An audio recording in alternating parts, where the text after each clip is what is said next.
সকলকে স্বাগত জানাই আজকের আধ্যাত্মিক আলোচনায়। আশা করি আপনারা প্রত্যেকে সুস্থ আছেন এবং ভালো আছেন। আলোচনা শুরু করবার পূর্বে আমার গুরু ভগবানের চরণে জানাই শতকোটি প্রণাম।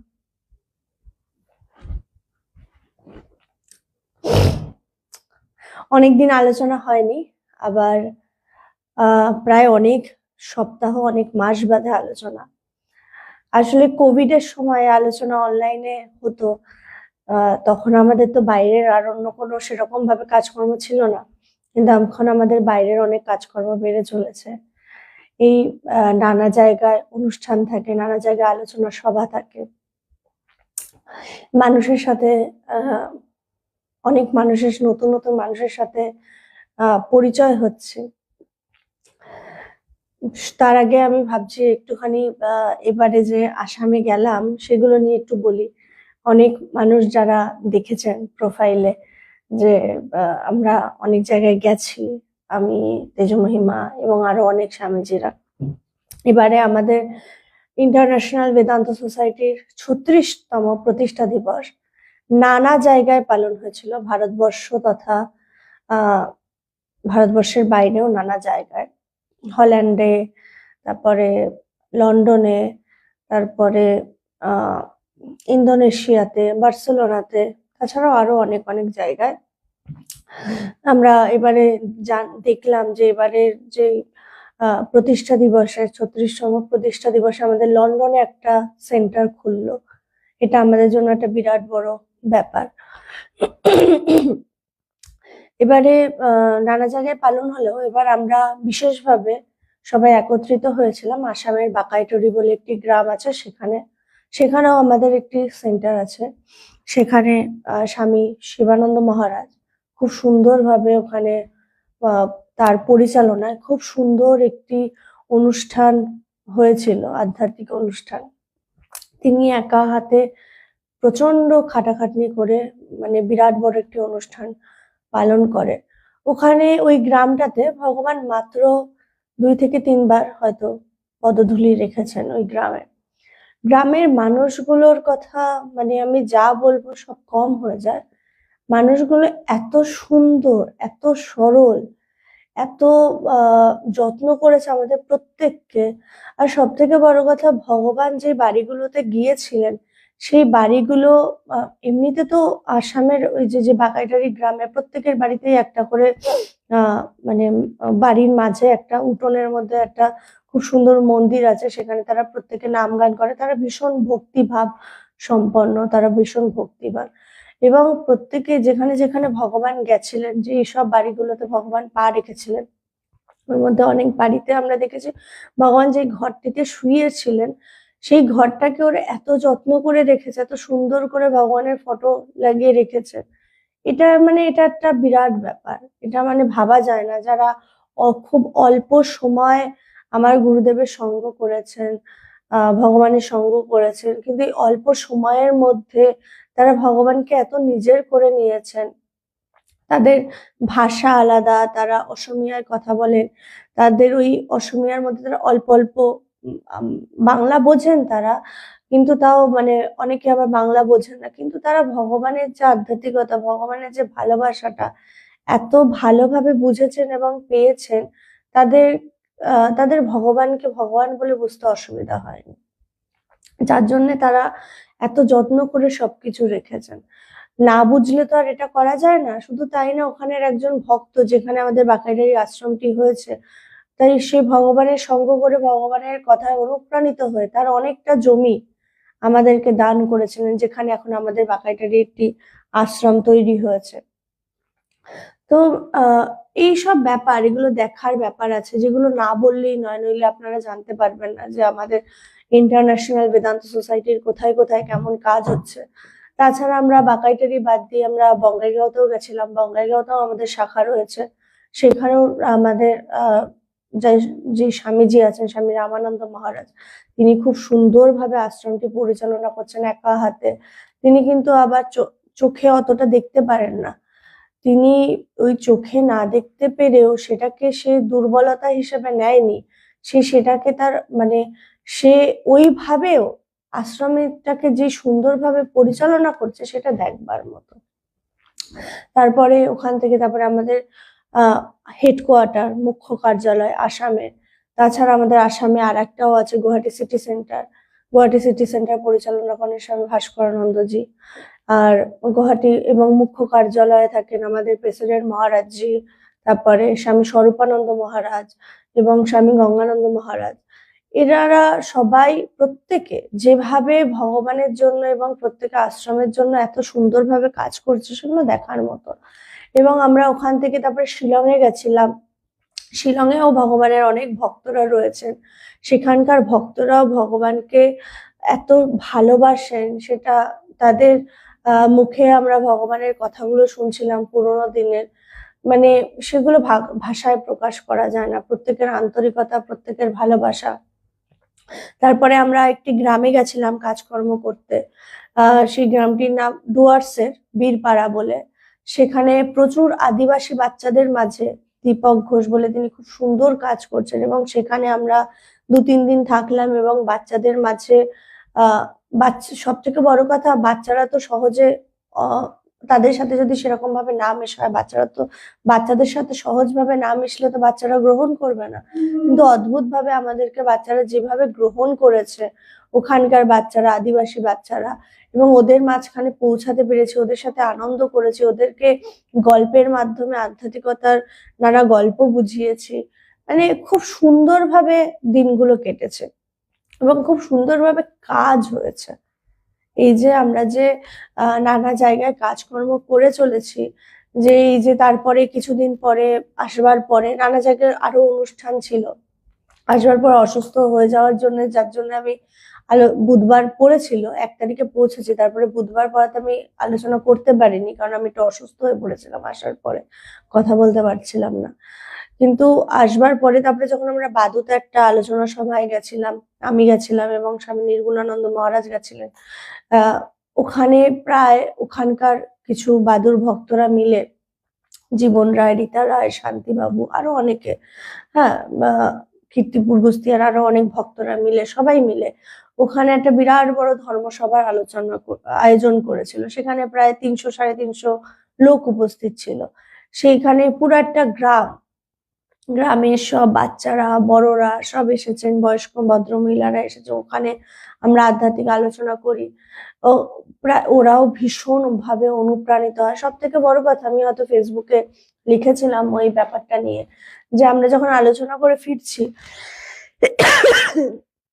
সেই সময় হঠাৎ করে, মানে আমি এবং নির্গুণানন্দ মহারাজ, আমরা সবাই যখন, সব ভক্তরাও রয়েছে, নির্গুণানন্দজি ছিলেন, তো হঠাৎ করে একটা বাচ্চা মেয়ে আমার হাত ধরে এসে বলছে যে, মাতাজি, আমার তোমাদের আলোচনা ভীষণ ভালো লেগেছে, তুমি কি আমার বাড়ি যাবে? তো মানে এই ব্যাপারটা এমন ভাবে বললো, এমন ভালোবাসা দিয়ে। আমি তারপরে স্বামীজিকে জিজ্ঞেস করে ওর বাড়িতে গেলাম। স্বামীজি বললো, যা ঘুরে আয়। ওর বাড়িতে গেলাম, ও এত যত্ন করলো, এত আন্তরিক ভাবে। মানে এটা একটা আমাদের জন্য সেদিন একটা বিরাট বড় পাওয়া, যে বাচ্চাটা এত সুন্দরভাবে আমাদেরকে গ্রহণ করেছে, বাচ্চাটার ভালো লেগেছে। অত জনের মধ্যে থেকে একজন অন্তত মানে বুঝেছে ব্যাপারটা, সে বাচ্চা কিন্তু ঠিক সে বলছে, তোমাদের কথা আমার ভীষণ ভালো লেগেছে। ভগবান ওই গ্রামেও একবার গেছেন। ভগবান তার জীবন দিয়ে তিনি যতটা পেরেছেন, আমি দেখেছি কোভিডের সময় তার প্রচুর সুগার, হ্যাঁ, মানে তার 15-20 বছরের সুগার, কিন্তু ভগবান তার রোগ এগুলোকে কখনো বাধা হিসেবে নেননি। তার দিনে 30-40টা ওষুধ খেতে হতো। তার শারীরিক সুগারের জন্য নানা শারীরিক আরো সমস্যা তৈরি হতে শুরু করেছিল। সেই সমস্যাগুলোকে সে সমস্যা বলে কখনো দেখেনি। ডাক্তাররা বারণ করেছিলেন তাকে খুব সাবধানে থাকতে, যাতে সে বাইরে অনেকের সাথে না মেশে, কারণ যত মানুষের সাথে মিশবে, আবার যদি কোভিড হয়ে যায় বা লাংসের সমস্যা হয়, তখন তাকে বাঁচানো যাবে না। কিন্তু ভগবান ওগুলো কিছু শোনেননি। ভগবান যতটা পেরেছেন, তার জীবনের শেষ দিন অবধি তিনি মানুষের মাঝে পৌঁছেছেন, মানুষের মাঝে গেছেন। তিনি, মানে আমার এখনো মনে আছেন, ভগবান একটা সিঁড়ি উঠতে তার ভীষণ কষ্ট হতো, সেখানে তিনি গাড়িতে 3-3.5 ঘন্টা বসে, মানে একটা গ্রাম আছে সেই বাংলাদেশ বর্ডারের কাছে, বনগাঁ ছাড়িয়ে, সেখানে ভগবান গেছেন, সেখানকার বাচ্চাদের জন্য গেছেন, যে সমস্ত ভগবান এটা ভেবে গেছেন যে ওরা ভীষণ মানে কষ্ট করে রোজগার করে, ওদের যাতায়াত খরচা প্রায় 300 টাকার কাছাকাছি। তো ওদের সাথে ওরা যেহেতু আসতে পারে না সবসময়, ওদেরকে দেখা দেওয়ার জন্য ভগবান যেভাবে কষ্ট করে করে গেছেন সেগুলো আমরা নিজের চোখে দেখেছি। ওটা একজন সাধারণ মানুষ কিছুতেই পারবে না। তিনি ভগবান সেই জন্যই পেরেছেন, তিনি ভগবান ছিলেন বলে তাই জন্যই তিনি পেরেছেন, সেটা আমরা অনুভব করি, যার জন্যই তাকে আমরা ভগবান বলে ডেকেছি। তিনি যেভাবে নিজেকে প্রত্যেকের মাঝে যেভাবে বিলিয়ে দিয়েছে, যার জন্য আজকে যখন আমরা আসামের ওই গ্রামে গেছি, সেই গ্রামের মানুষও ভগবানের জন্য এখনো অব্দি কাঁদছে। আজকে আসাম বাদ দিন, আমরা এই যে বাদুর যে গ্রামটাতে গেছিলাম, সেই শিমুলিয়ার ওখানে যে শান্তিবাবু, উনি কয়েকবার শুধু ভগবানের দর্শন পেয়েছেন। উনি বক্তব্য রাখতে গিয়ে ভগবানের জন্য কাঁদছেন। কেন কাঁদছেন? যে ভগবানের থেকে যে ভালোবাসাটা পেয়েছেন। এই যে আধ্যাত্মিকতার মূল তত্ত্ব হচ্ছে কিন্তু এই প্রেম ভালোবাসা। প্রেম ভালোবাসা কিরকম? যে নিঃস্বার্থ ভালোবাসা। নিঃস্বার্থ ভালোবাসা। আমরা যে সংসারে যে ভালোবাসাগুলো দেখি, সেগুলো প্রত্যেকটার মধ্যে স্বার্থ রয়েছে। বাবা ছেলের প্রতি, ছেলের বাবার প্রতি, প্রত্যেকটা সময় একটা বয়স অব্দি আমরা ভালোবাসি। একটা বয়সের পরে সে যদি আমায় টাকা পয়সা না দিচ্ছে, সে যদি আমায় মান সম্মান না দিচ্ছে, আমরা কিন্তু তখন আর সেগুলো নিতে পারি না, সহ্য করতে পারি না। আমরা একটা সময়ের পরে সবসময় চাই যে সে আমাকে দেখবে। তো তার মানে জগতের যত ভালোবাসা আছে সব জায়গায় কিন্তু সবকিছুর মধ্যে কিন্তু একটা স্বার্থ মেশানো আছে, স্বার্থ মেশানো আছে। কিন্তু ভগবানের ভালোবাসার মধ্যে কিন্তু কোনো স্বার্থ নেই। আমরা যখন জলপাইগুড়িতেও গেছিলাম, জলপাইগুড়িতেও আমরা আসাম থেকে তারপরে জলপাইগুড়ি গেছিলাম, তারপরে ওই বীরপাড়া গ্রামটা। জলপাইগুড়িতেও অনেক মানুষের সমাগমে আলোচনা হয়েছিল। জলপাইগুড়িতে যেই মেয়েটির বাড়িতে আমরা গেছিলাম, তেজমহিমার সাথে ফেসবুকে আলাপ, কিন্তু ফেসবুকের আলাপের মাধ্যমে তার বাড়িতে যাওয়া আমাদের একবারের জন্য মনে হয়নি যে প্রথম দেখা। তার মা এবং তার বাড়ির সবাই যেভাবে আমাদেরকে আদর আপ্যায়ন করেছে, যেভাবে আমাদেরকে যত্ন করেছে, সেগুলো এখনো আমরা ভুলতে পারি না। যে এই যে এত মানুষের ভালোবাসা পাচ্ছি, এত মানুষ যে আমাদের পাশে আছে, এগুলো সবটাই কিন্তু আসলে কিন্তু সেই গুরু কৃপা, ভগবানের কৃপা। আজকে ভগবান আমাদেরকে এমন ভাবে তৈরি করে গেছেন, ভগবান আমাদেরকে সহজভাবে এমন ভাবে মানুষের সাথে মিশতে শিখিয়েছেন, যার জন্য আমরা পারছি। ভগবান সবসময় একটা কথা বলতেন যে ওই গম্ভীর ভাবে পাথরের মতো থাকলে হবে না, আমি বিরাট কিছু, এইভাবে তুমি সন্ন্যাসী। তুমি যদি মানুষের সাথে মিশতেই না পারো, মানুষের সাথে সহজভাবে যুক্তই হতে না পারো, তাহলে তোমার সন্ন্যাসী হওয়া বৃথা। সন্ন্যাসী হয়েছো তুমি মানুষের মাঝে নিজেকে বিলিয়ে দেওয়ার জন্য, যেটা ভগবান শুধু এটা বলতেন না, ভগবান তার নিজের জীবন দিয়ে করে গেছেন এই কাজগুলো, এই নিজের জীবন দিয়ে করে গেছেন। এই ভগবান সম্বন্ধে যত বলবো, ভগবানের ভালোবাসা সম্বন্ধে যত বলবো, তত কিন্তু কম হয়ে যাবে। নইলে আজকেও যে আমরা ভগবান দেহে নেই ঠিকই, কিন্তু ভগবানের যে একটা শক্তি, যার জন্যই কিন্তু এই কাজগুলো হচ্ছে, যার জন্য আজকে আমাদের মানে লন্ডনে একটা সেন্টার যে ওপেন হলো, এটা কিন্তু আমাদের জন্য একটা বিরাট বড় ব্যাপার। আমাদের তো ইন্দোনেশিয়া, হল্যান্ড, এগুলোতে এইসব জায়গাতে তো ছিলই। তাছাড়া এবার নতুন করে লন্ডনে আমাদের সেন্টার ওপেন হলো। এটা আমাদের জন্য একটা বিরাট বড় ব্যাপার, বিরাট বড় পাওয়া। এই কিছুদিন বাদে সবকিছু ঠিক থাকলে আমাদের বার্সেলোনাতেও একটা সেন্টার ওপেন হতে চলেছে। এই এখন আমাদের একজন স্বামীজি জেনারেল সেক্রেটারি স্বামী প্রবুদ্ধানন্দজি, তিনি এখন রওনা দিয়েছেন হল্যান্ডের উদ্দেশ্যে। ওখানে কিছুদিন থাকবেন, তারপরে ওখান থেকে তার বার্সেলোনা যাওয়ার কথা আছে, লন্ডনে যাওয়ার কথা আছে। এই সমস্ত কিছু সুন্দরভাবে আহ হবে আমি তো জানি, কিন্তু ভগবানের শক্তি যেহেতু রয়েছে, ভগবানের আমাদের কাজ এটাই যে ভগবানকে আরো মানুষের কাছে পৌঁছে দেওয়া। যে ভগবান যে কাজগুলো করে গেছেন সেগুলো মূল্য সেটা আমরা জানি, কিন্তু যত আরো বুঝবো এবং মানুষের মাঝে বলবো, তত তার মূল্যায়ন আরো বেশি করে হবে, যে চেষ্টা আমরা আরো করে চলেছি। যেটা বলেছিলাম যে ভগবান উবাচ থেকে একটু পাঠ করব। এর আগে সপ্তাহে, মানে অনেক অনেক আগের সপ্তাহে, আমি ভগবান উবাচ মানসী ভগবান পার্ট 2 যেটা আছে, সেখান থেকে আমি অনেকটা পাঠ করেছিলাম। তারপরে আবার আজকে যেখানে শেষ করেছিলাম তারপর থেকে পাঠ করছি। ভালো করে ভাবো, আমরা কি জাতীয় সত্য নিয়ে জীবনযাপন করি। ঘুম থেকে উঠে মা দাঁত মাজতে মাজতে বলছে, এই ছেলেটাকে ওঠা ওঠা, ছেলেটা ঘুমাচ্ছে। স্বামীকে বলছে, ওঠো ওঠো, অফিস যেতে হবে। তারপর কোনো রকমের রান্না শেষ করে বিছানায় গড়াগড়ি কিংবা নবকল্লোল পড়া, কিংবা টিভির চ্যানেল ঘোরানো। বিকেল বেলা স্বামীর প্রতীক্ষা করা, ছেলে ফিরলো কিনা দেখা, পড়াশুনো করছে কিনা দেখা, পাড়ার প্রতিবেশীর খোঁজ নেওয়া, দিদি এই বাড়ির লোক কি করছে, ওই বাড়ির লোক কি করছে। রাত্রিবেলায় স্বামী আসলো, স্বামীর সাথে খাওয়া দাওয়া করা, রাত্রিতে টিভিতে সিরিয়াল দেখতে দেখতে ঘুমিয়ে পড়া, আবার সকাল বেলা একইভাবে শুরু করা। এই সত্য নিয়েই আমরা ঘর করি। বলছে আমরা প্রত্যেকটা দিন আমাদের দিন চরিত্র কেমন হয়, দিন যাপন কেমন হয়, এই যে একঘেয়ে ঘড়ির কাঁটার মতো ঘুরতে থাকে। ঘুম থেকে উঠি, এই দাঁত মাজো, এই গরম জল বসালাম, এই সেই। আমাদের জীবনযাপন কিন্তু একরকম হয়। করতে করতে আমরা ক্লান্ত হয়ে পড়ি, একটু ঘুমিয়ে নিই।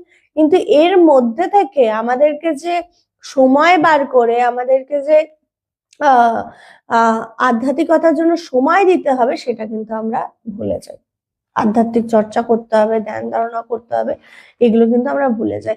আমরা দেখছি কিছুদিন বাদে বলি 22শে ডিসেম্বর সারদা মায়ের জন্মদিন। এবারে অদ্ভুত ব্যাপার, জন্মদিন এবং জন্মতিথি একই দিনে পড়েছে।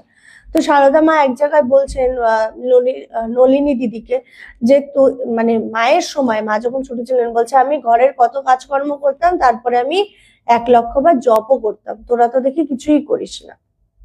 তো মানে এই ব্যাপারটা, মা কিন্তু তার সংসারের সমস্ত কাজকর্ম করবার পরেও কিন্তু ঠিক সময় বার করতেন, কতটুকু সময় তার নিজের জন্য দিতে হবে।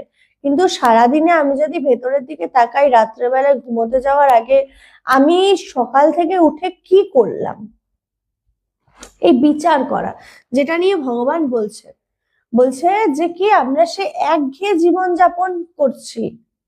এই ঘুম থেকে উঠে এই ছেলেকে দেখায়, ও ব্রাশ করলো কিনা, ওই কি পড়লো, স্নান করলো কিনা, খেলো কিনা, এইগুলো ব্যাস।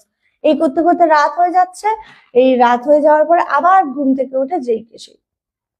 কিন্তু আমাকে প্রত্যেকটা দিন যখন রাত্রেবেলায় ঘুমোতে যাওয়ার আগে বিচার করা, আমি আজকে কি করলাম, সকাল থেকে উঠে করলামটা কি, সারাদিনে আমি কতটা সময় পেলাম, এবং এই 12-13 ঘন্টার মধ্যে এই 24টা ঘন্টা যে আমি পেলাম, 24টা ঘন্টার মধ্যে আমি 24টা ঘন্টা কি কি করলাম।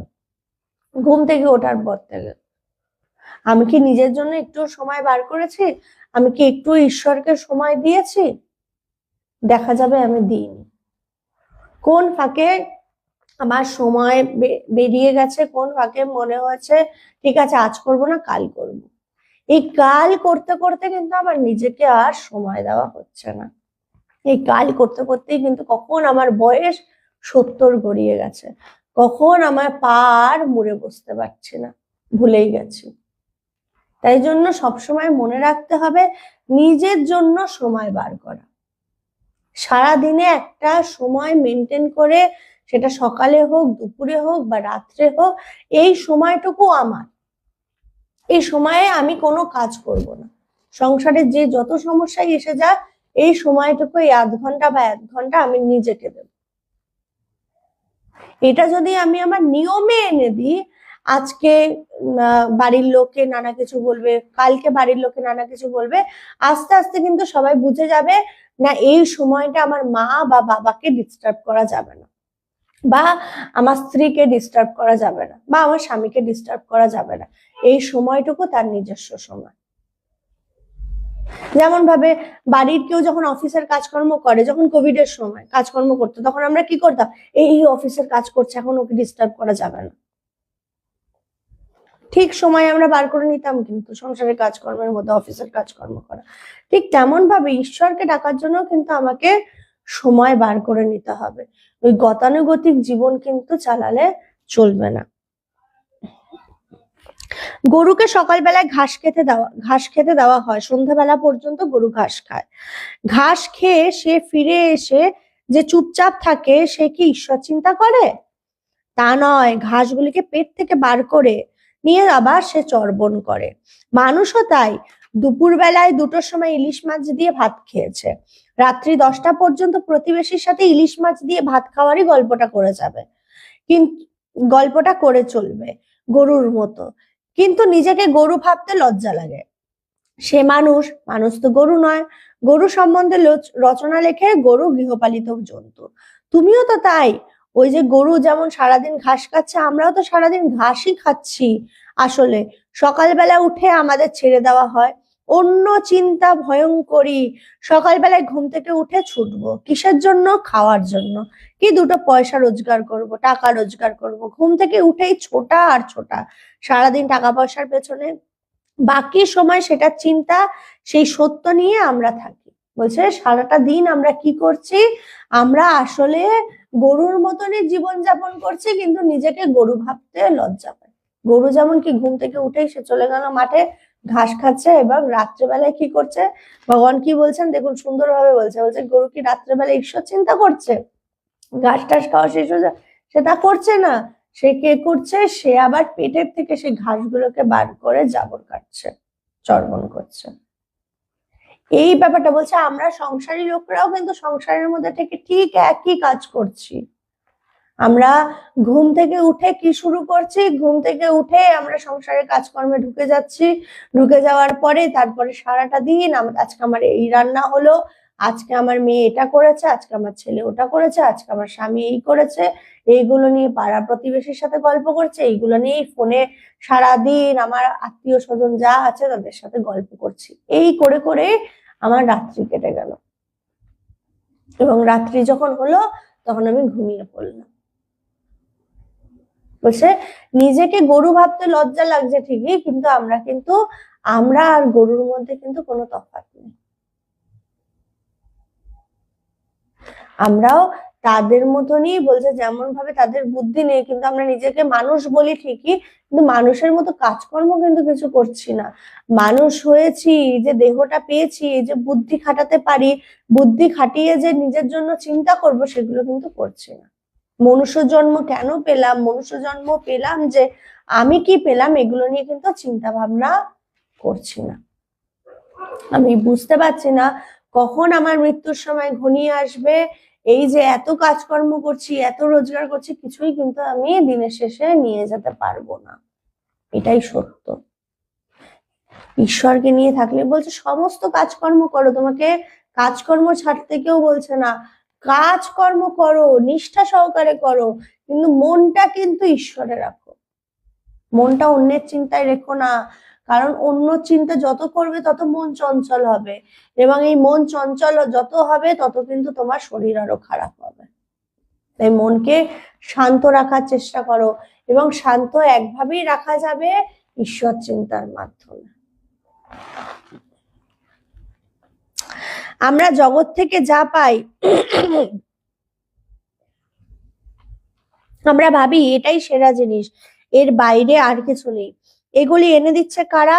আমার চক্ষু, কর্ণ, নাসিকা, জিহ্বা, ত্বক, এরাই কিন্তু আমার দূত। তারা বাইরের জিনিসগুলি আমাকে এনে দিল।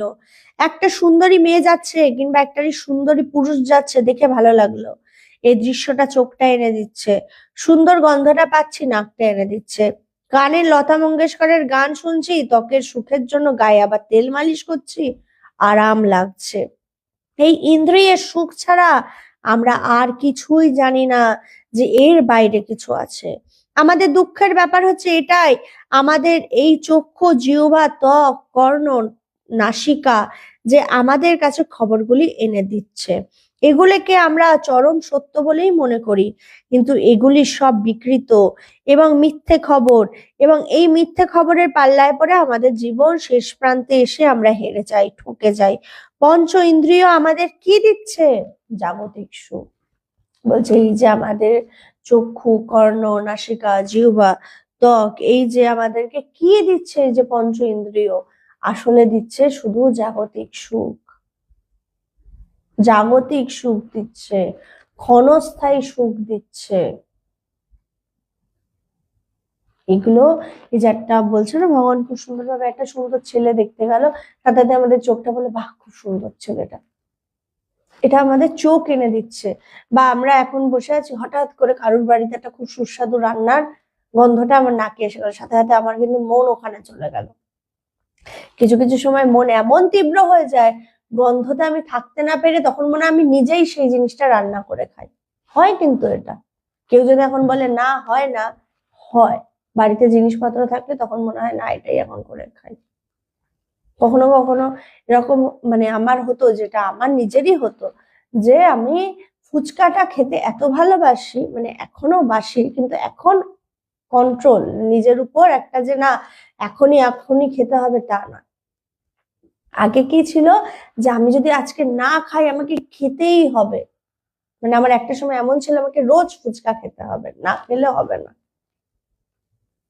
না খেলে না খেলে হবে না, তাহলেই মনে হতো যে আমি যেন কিছু খাইনি কিছু খাইনি, এরকম হয়ে গেছিল।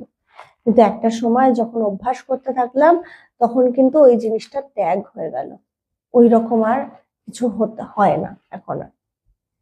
আগে যে বৃত্তি উঠতো সাথে সাথে কোথাও না কোথাও থেকে গিয়ে ঠিক খেয়ে আসতাম, বা কাউকে দিয়ে আনাতাম, ঠিক করতাম।